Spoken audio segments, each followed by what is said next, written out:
Why was that difficult growing up in the 80s? Were you bullied? What was it about growing up with 5 women that affected your childhood? How?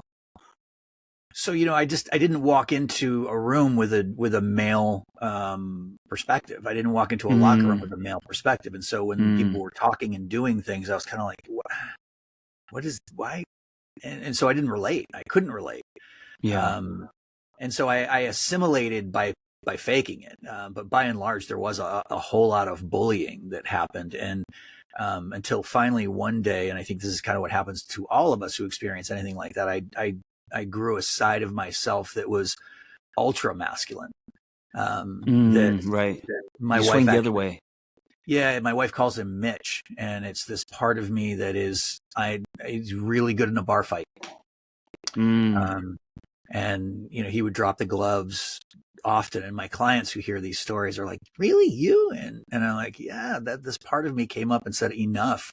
The wounded children within me are going to now be taken care of. I'm not going to take any more of this on the chin." So I overcorrected a bit for sure. I'm thinking about my story, and although I grew up with a dad, both dad and mom were never home, and so I mean, you know how the 80s was, right? We all were outside playing until the lights turned off, street lights turned off. John, they had to put a commercial on to tell our parents to remember that they had kids. Right.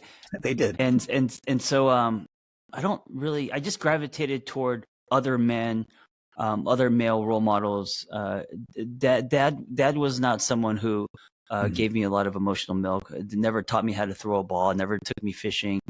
I think I forced myself to learn an ability to fit in.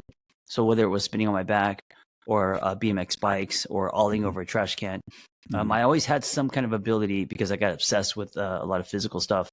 And that was the ticket into not getting bullied. I think I would have definitely gotten bullied if I wasn't good at something. So it was an ability that got me to kind of roll with the bigger cool kids. And